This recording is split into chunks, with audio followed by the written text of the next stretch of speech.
I just felt so low. I would say like almost like depressed.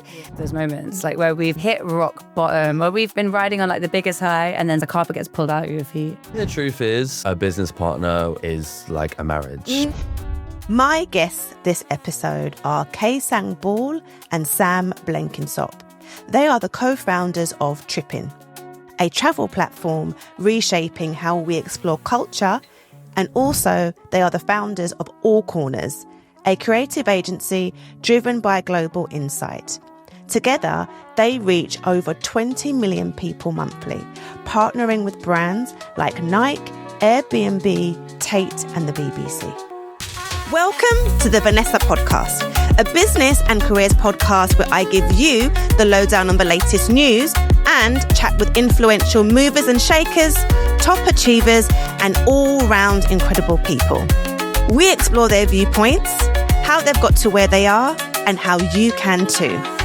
I'm your host, Vanessa Podcast, the founder and CEO of The Hill and Girls Talk. We connect the world's largest employers with talented people. We have a global community of over 60,000 women, helping them to level up in their careers. If you want to learn more about how the world economy affects you or how others have made their dreams come true, then grab your favourite drink. This is your time to laugh, learn, and level up.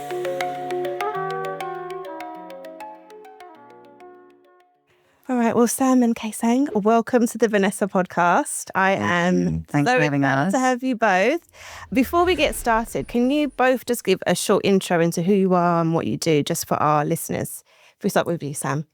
Sure. Hi everyone. I'm Sam Blenkinsopp, co-founder and CEO of Trippin and All Corners. Trippin being the travel discovery platform and All Corners being our sister creative agency. Hi everyone, I'm Kesang. I'm one of the co-founders of Trippin as well and head of innovation. So my role looks at like how we can basically use emerging technology and take all the goodness and values of Trippin and just deploy them in a way that allows us to reach our audience in new innovative ways. So I actually heard about you guys. I'd heard of Trippin, but I didn't know who was behind Trippin. So our mutual friend Shani, shared with me your webinar that you delivered for her mentoring program. So I'll kind of get to that, why she shared it with me later on. But I was just really blown away by your story, just your resilience. And I was so inspired. So I was like, I really need to talk to the people behind the brands. I guess to start off with you, like you seem to be quite creative, you love to travel. So was this the kind of spark that made you want to start Trippin? Am I pronouncing it right? Trippin. Trippin. Yeah. Trippin. Okay. Trippin. Okay. Trippin. I felt like all of us, we have another co-founder, Yasmin, but like with me, Sam, don't want to speak for you, but I feel like we just had this like pain point of just not being able to access anything in the travel industry that really kind of mirrored who we were. We cared about culture, we cared about traveling consciously, but also just like really having that bridge into cultural scenes. And unless you knew someone on the ground, it was so difficult to kind of get that information, especially if you're traveling to a city where you've got no connections, but you know there's a bubbling creative scene there. And it was so infuriating because you'd find yourself like typing into Google like cool clubs around me and just getting like the worst kind of answers that didn't align with any interests or like the kind of stuff that we were into. And nothing in the travel industry, it's such a slow moving like industry, like really archaic with loads of like large incumbents that just find it really difficult to move, and it always catered to these archetypes of like luxury travel, budget travel, gap year, and really actually like nothing that was catering to the creative traveler, the one that like, you know, might want to go and stay in a really lovely design hotel, but then go and stay in an Airbnb halfway through the trip and dip in and out of cultural scenes and explore really, I guess, like the undercurrents of culture in a destination, the stuff that really makes a place magical. And so we created Trippin. It started off in very embryonic terms, but really it was just to solve a pain point of like the industry not being able to provide anything for us. And the minute we kind of founded it and created this community, it just became evident that there were so many other people that had that pain point. And ever since then, it's kind of blossomed. And how did you two meet? So Sam, how did you meet? We actually met at a house party. Really? Yeah, it was like probably 2015. Yeah. I was living in Germany at the time and I was back in London, and with some friends, and we went to a house party, and I met Kesang there, and we ended up talking all night about like ideas and about the world. Change the world. You know, and So awesome. and it just felt like we connected on a different level. And so we just stayed in touch, and then, you know, things organically evolved from there over time, I guess. So you started off as a friend. Yeah. And then you've got a lot of experience. You mentioned you were in Germany working with Adidas. Yeah. I used to always hit him up because he was such a marketing whiz. Like, doing just an abundance of course shit that I was like, okay, how can I just chat to someone who can like help me? I had a startup at like while I was at university, and so I'd always hit up Sam and be like, can you help me? Like, give me some tips. And he was always someone like just admired. It was a really sharp thinker, like really strategic, just ahead of the game.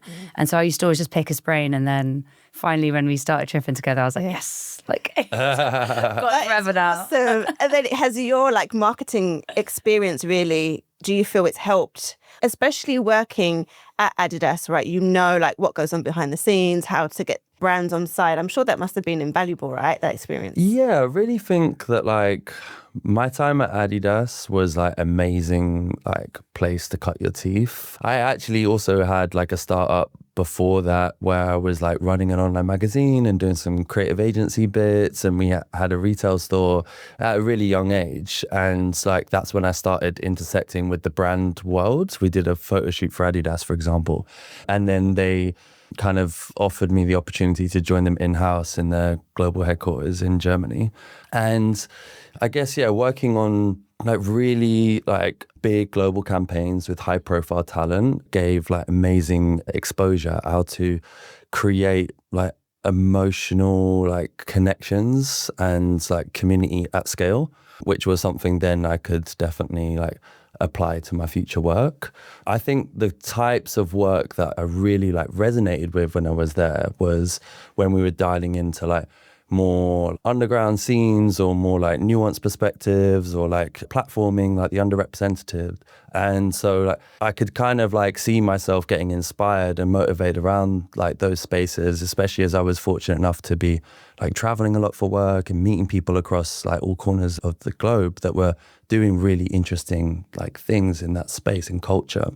Yeah, there was like a real like abundance of learnings about, I think ultimately kind of came back to like the power of brand, which was something that I definitely like knew that was like my calling to try and like build a brand that could have that resonance and that impact globally. I guess it wasn't really until much later where I actually last year, I got the opportunity to go back to school ultimately. Oh yes, I saw. Ask about the Oxford, there's a program. Exactly. At Oxford University. It was like, it's a program run by Goldman Sachs at the Side Business School. That was a really like rigorous process to kind of get in on. And I felt like proud and it validated in some ways, especially as I wasn't really someone that applied myself at school. Like I got kicked out. I didn't really get any A levels. Like I then went down like quite a creative, like entrepreneurial path instead of like, you know, I guess being mature enough to like take like go in that corporate. Well, not necessarily about the corporate thing, but just more about like, you know, there's so much to learn and to soak up in those environments. And so like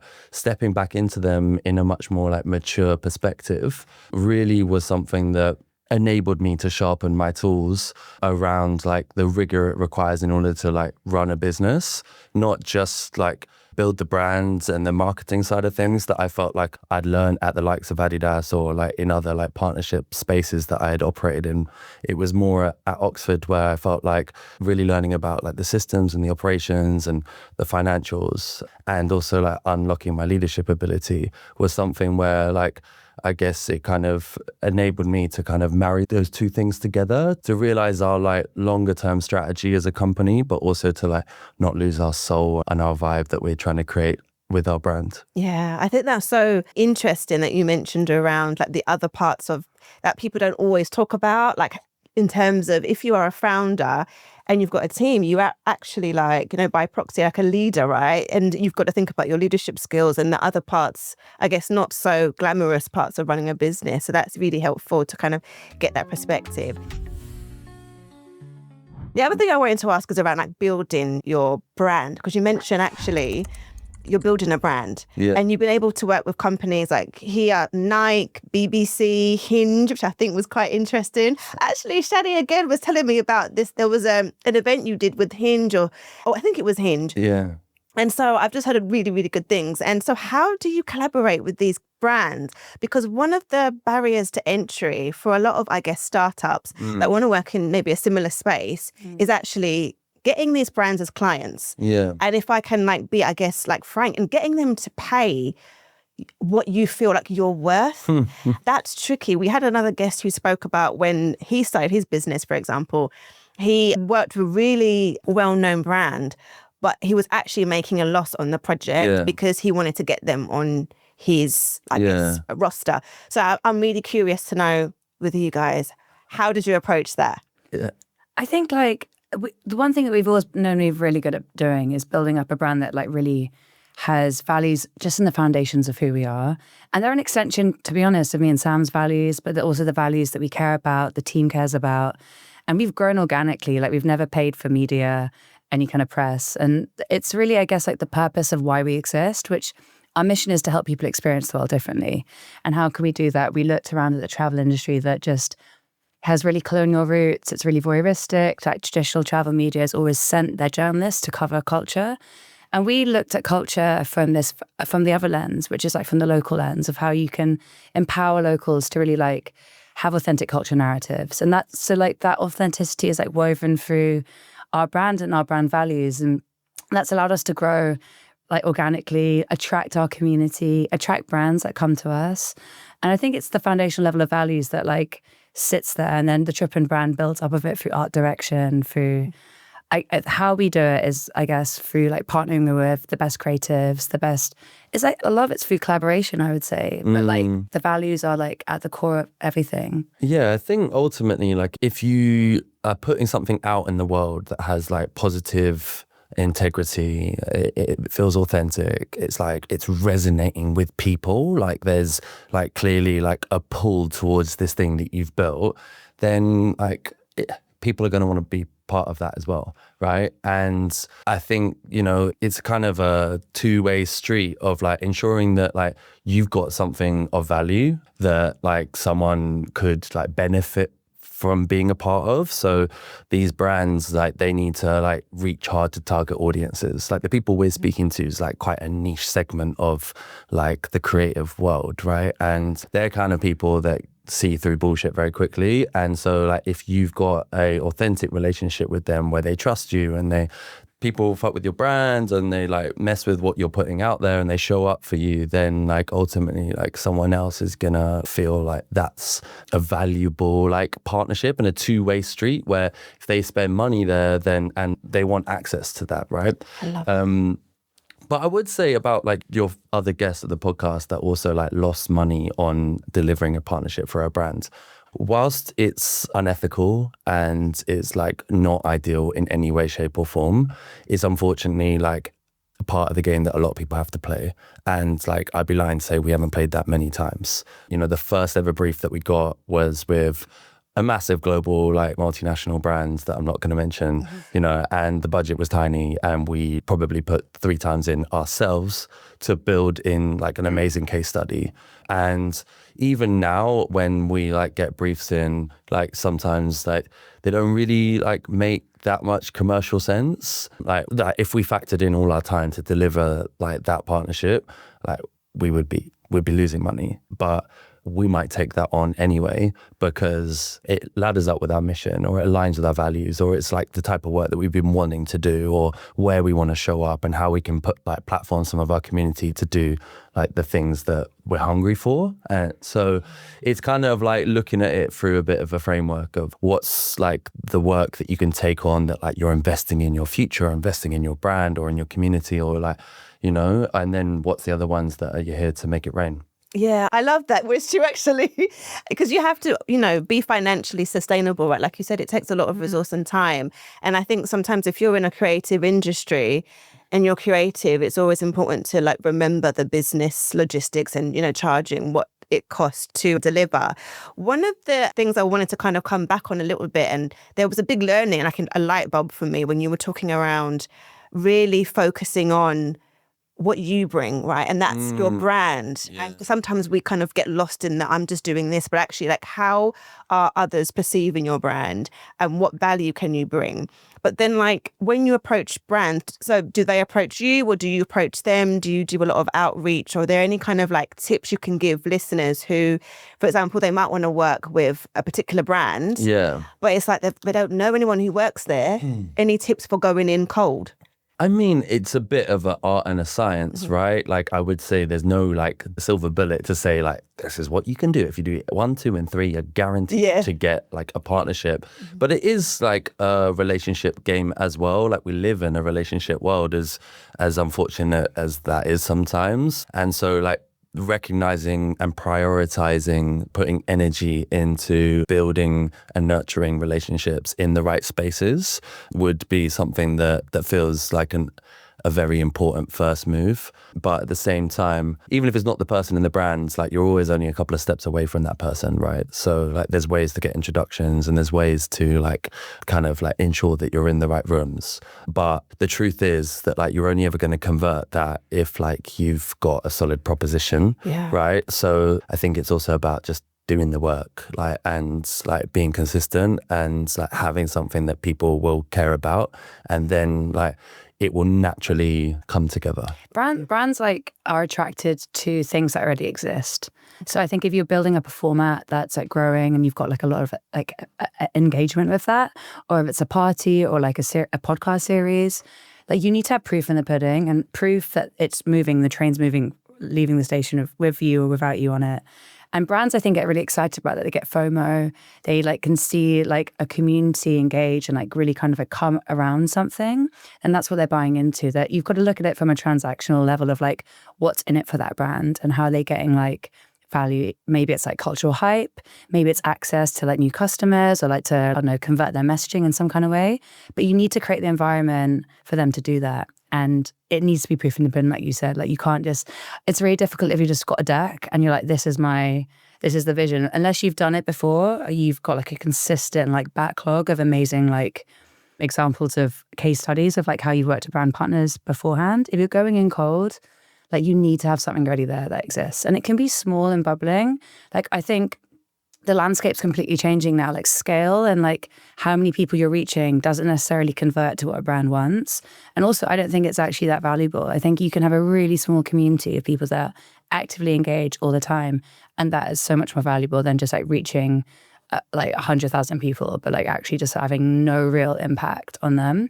So I think the niche of the community you've got, the niche of your proposition, the more that's compelling and the more that sits in a landscape and an environment that you really own your shit. And I think that's so important. It's like find your lane, own it, and then you build up these kind of walls around you, this kind of moat around you that allows you to protect your USP and your value.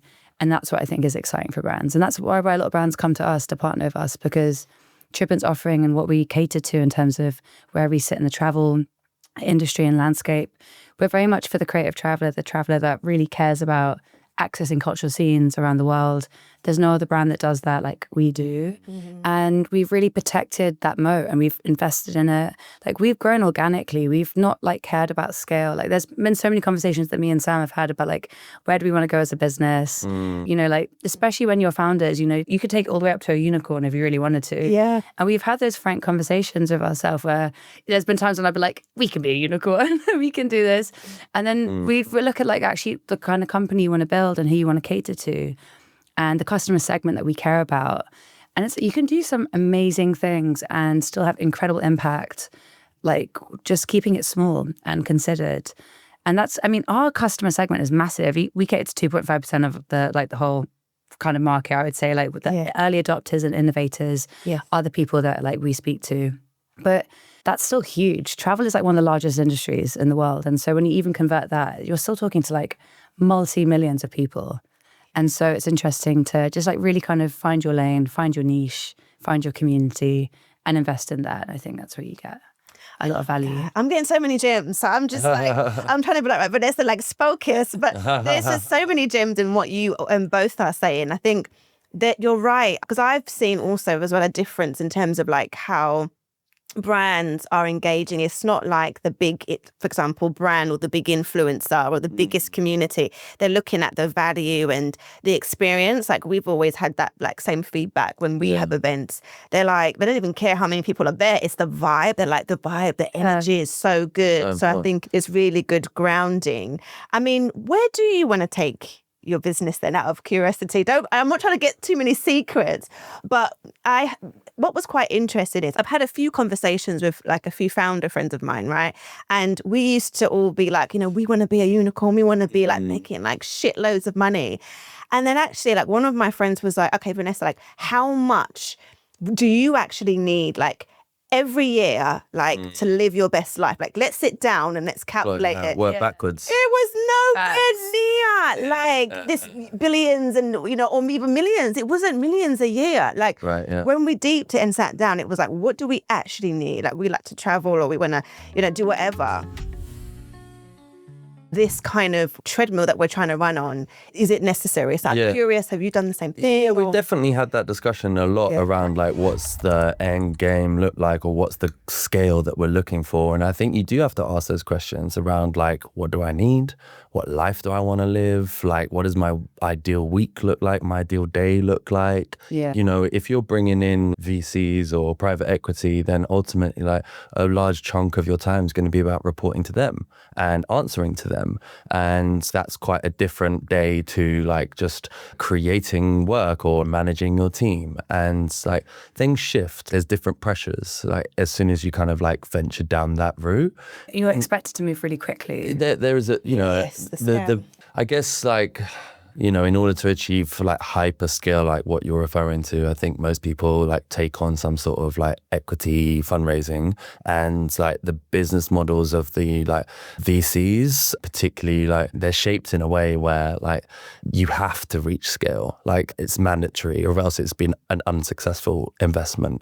And that does apply like a lot of pressure, and it is like suited for like some individuals or some businesses, some business models. Like I think that's really key as well, is like how scalable is like your actual like model. Yeah. And like I think like for us, like where we kind of net out on this whole thing after doing a lot of soul searching and like realizing like what we want is like we see that like there's a real opportunity for us to like capitalize on that innovator that we're talking about, to try and become a globally recognized brand in like travel and culture, and just ensuring that we remain in control of our own destiny as well, and that one day we might look to like exit the business, and that's something that we've discussed and not something that we would shy away from in like discussions with our team or like even externally on a podcast. Okay, good. Like, you obviously would like to see some economic growth for yourself instead of it just being for the business or for the collaborators and stuff. So yeah, we are motivated by like shifting our economic position in this world. But also like I don't think that like striving for a unicorn is necessarily aligned with our like personal objectives and the life we want to live. But I think it's quite rare anyway that like people do achieve those goals, and that's more what we've seen is people kind of take on preference shares, scale, and like a large round when they're in their Series B or C, and they get to a certain scale, but like it's not ready to go public or to sell to private equity or whatever else, or that kind of big trade exit that they might be like hungry for. And so when they do kind of get to that point where they can't raise another like round, they might sell the business, and once you liquidate all the cash out of it, like the preference shares get their cash first, and so like a founder might not walk away with that much. There are so many cases. There are ways that you can structure it, of course, if you're smart and get ahead of like striking the right deals. But there are like a lot of nightmare stories of people like putting 15, 20 years into like scaling a VC-backed startup, and then their investors get their money back and you get nothing. For all that sweat and grind. Yeah. So you got to think about, is it worth it? Is that like the risk that what's your appetite for risk? I think that's a big question you have to ask. Facts, and like calculated risk as well.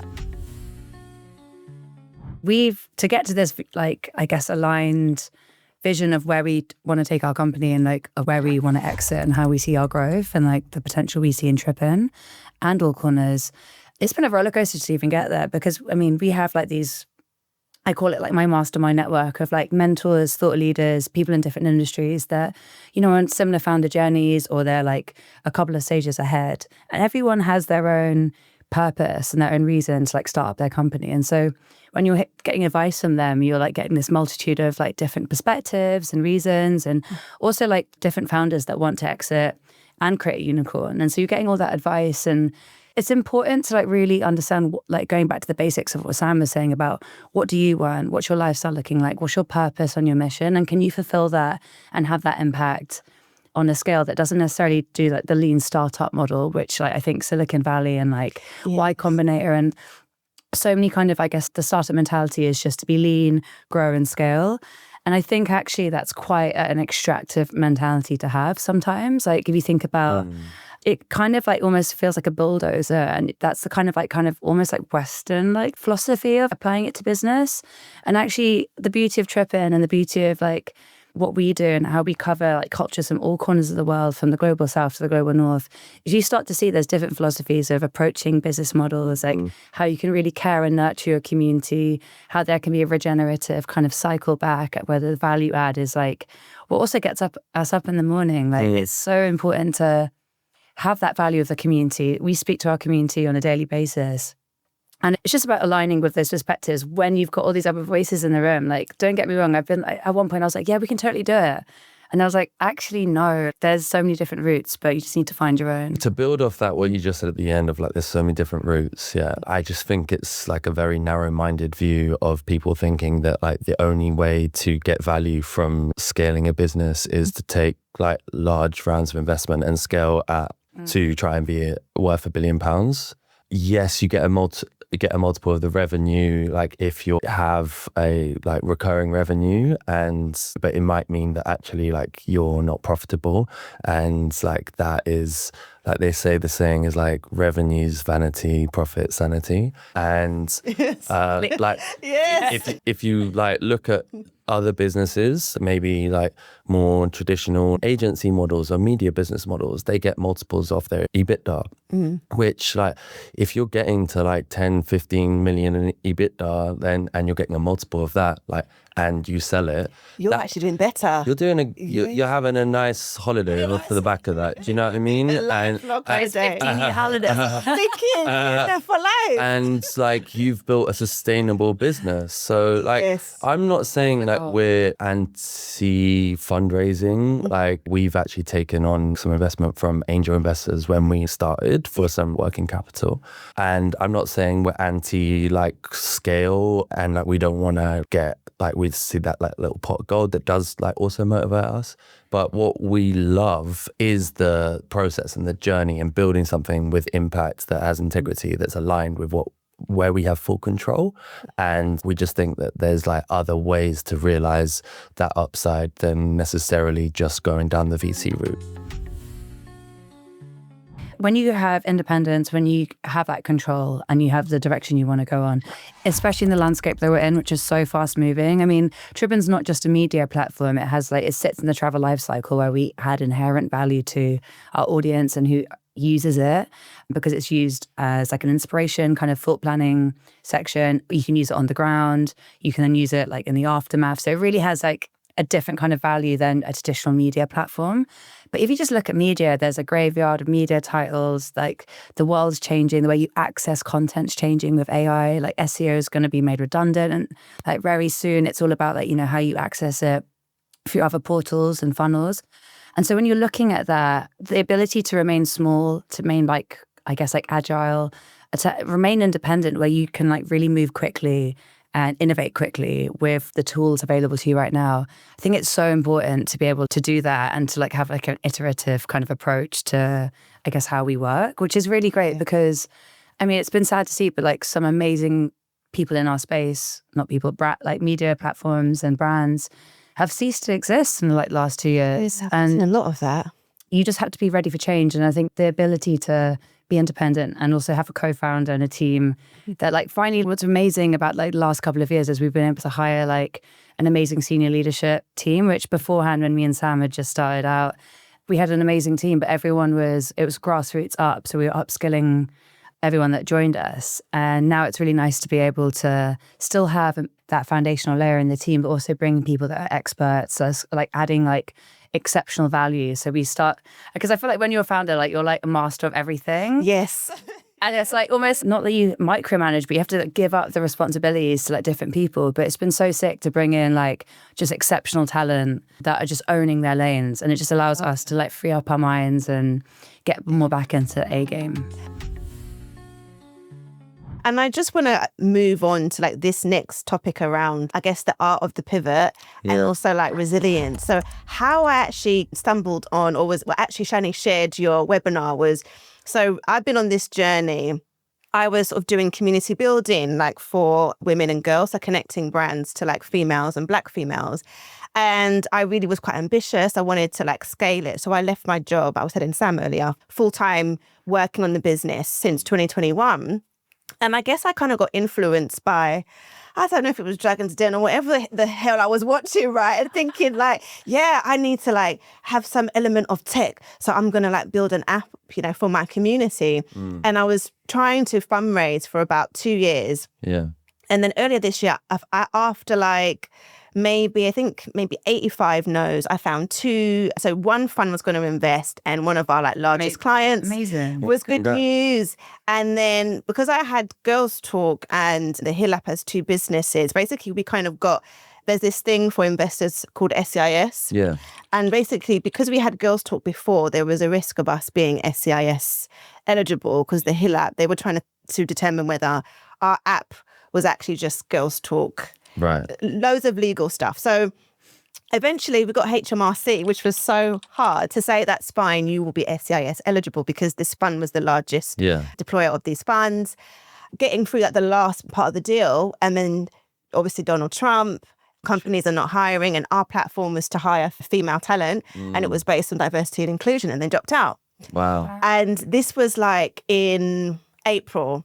And when I tell you, I was like so down. Like I've never really felt like, I just felt so low. Yeah. The roller coaster. It was tough. And I literally was like in bed. I was so like, I would say like almost like depressed. Yeah. And Shani was like, you know what? There's some similar stuff that you're doing with like, we had Kesang, and her webinar was so good. Like, you just watch it. Oh. And I remember. I had a coffee before that one as well. I was like, but I just want you to like, you don't really know, like you literally like saved me, because when I watched your webinar and hearing your story around like how you started in like humble beginnings, and then like how your journey about, our office, like in Brick Lane, right. and it was, and then like how you'd work with these brands, and it's just the way you were telling your story. I was like, I just need to pivot.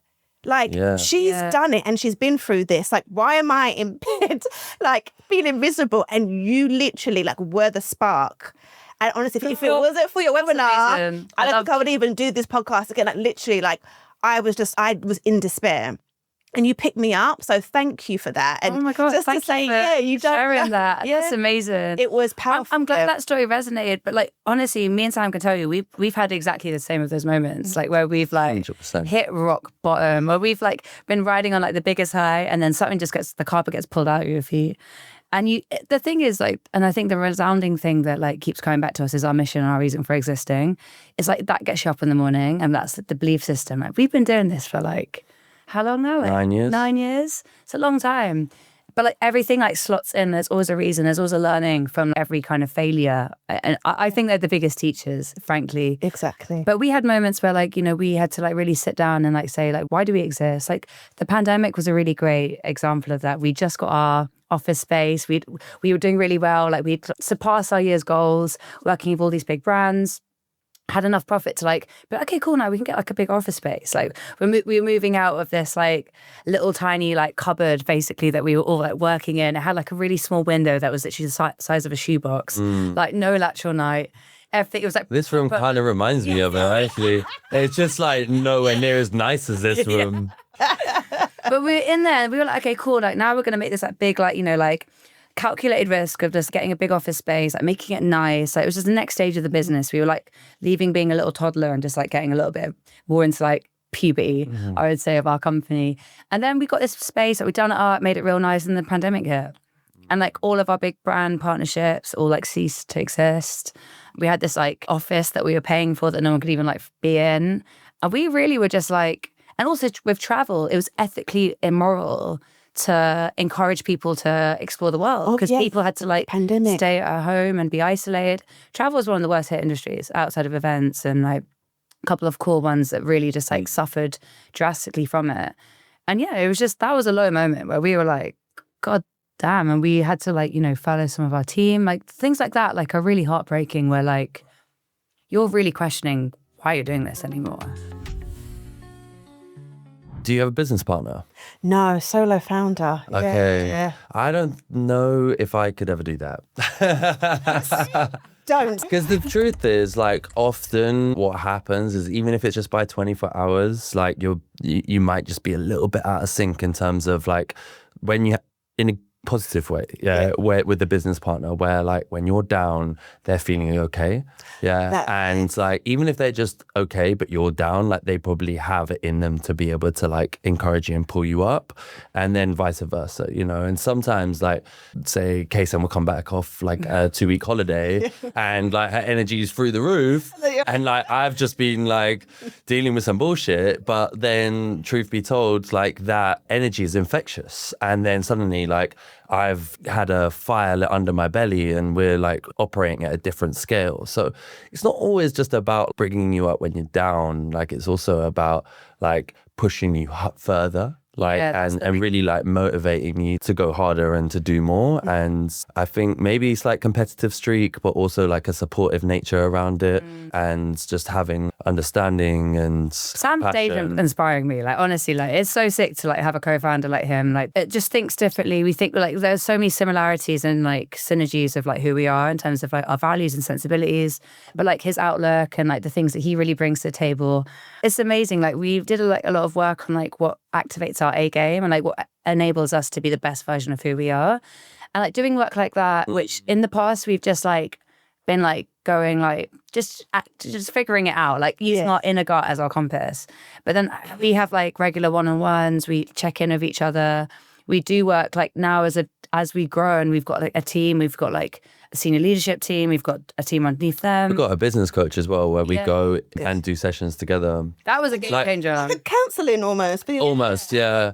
Like, I think the truth is a business partner is like a marriage, but just platonic and like focused on like compartmentalizing a lot of emotions and like focusing on very like pragmatic decisions of like, how are we going to push this thing forward?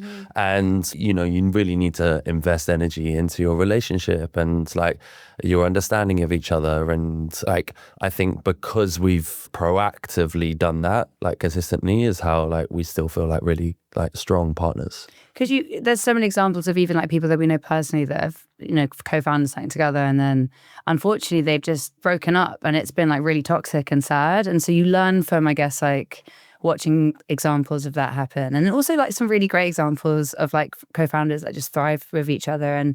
But it's really about knowing your lane, knowing how you can support that person. I think that's the thing. It's just like, how can you always activate them to be the best of their abilities? That's the thing. Because you both have, how would you describe it then? Like in terms of your qualities, like what do you both bring then? I'm quite interested to know like your dynamic. I think the things that we share, like we're really like vision led. We've got like a really big strategic side to both of us that we really like love and do.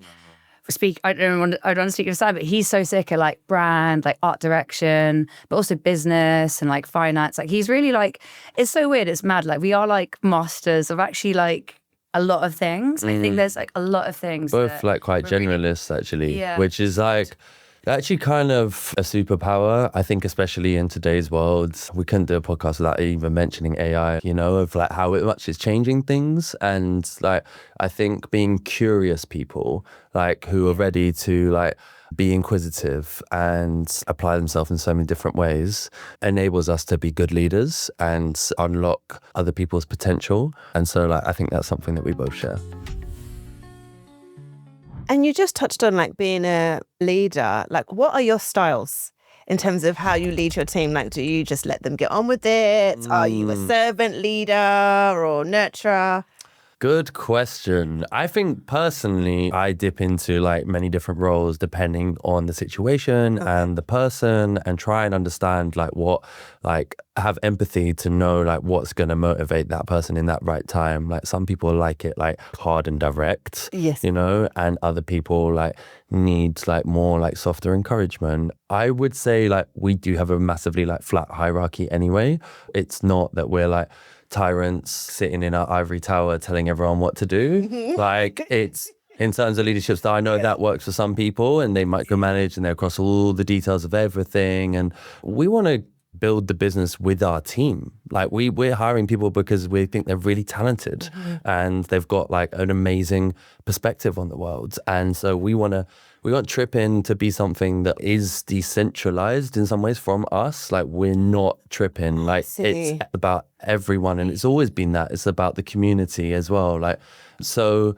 Yeah, it's about giving, it's about collaboration, it's about giving like autonomy and space for learning, but then like also like being there to like try and mentor and be comfortable with uncomfortable situations. Like, that's the T actually. Yeah. It's like, I think for me, Sam's worked like, we've heard about him working at Adidas. I've never worked for another company. So I've gone in like with this, I guess like fresh lens on like how to lead, but at the same time it has been an Achilles heel where like as you grow and as you manage, there is like an art form to it. I've never had a shit manager where I've been like, okay, I'm definitely not doing that.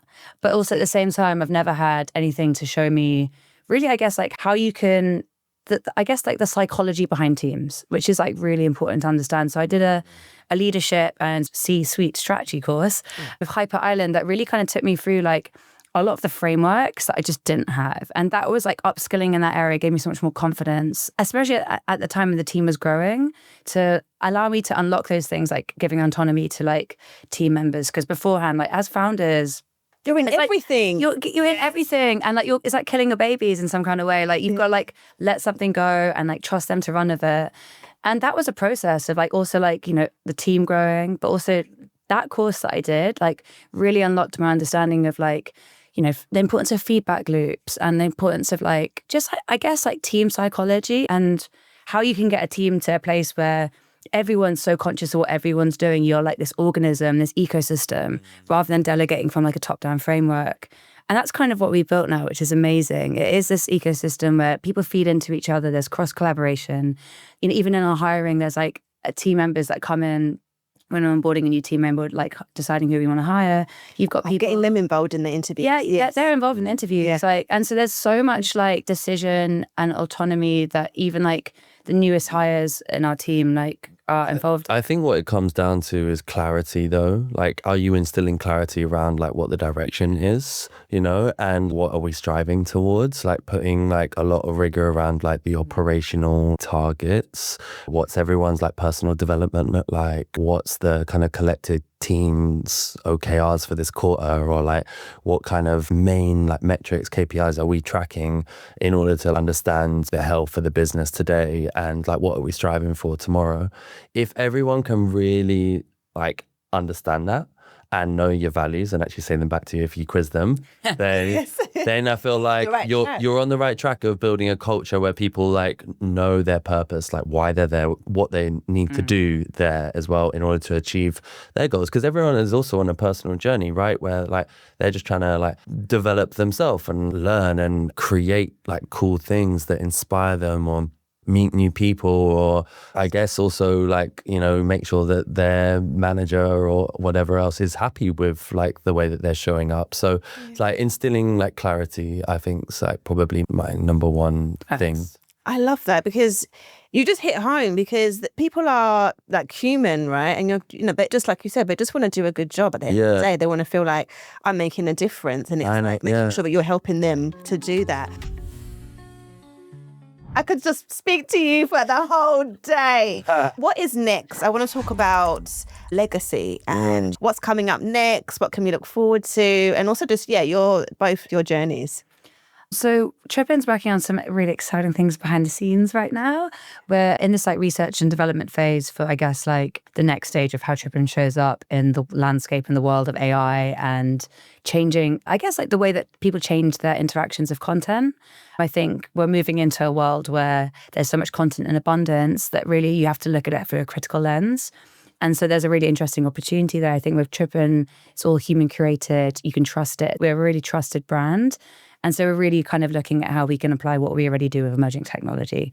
So there's some exciting stuff happening and brewing underneath the scenes. And then... I mean, outside of revealing all our secrets, I think like if you took like a longer term horizon and said like in 10 years time, if Trippin was like globally recognized as a platform that like genuinely meaningfully shifted the way that people experience the world, and then we would be doing something that we're proud of. And by that, I think it comes back to like that thing of curiosity. Like, are people suddenly, because of our output and because of our work, are people more curious about the world around them, about each other, about other ways of living? And if so, then I think we've created something meaningful that we can be proud of. I love that. Staying curious.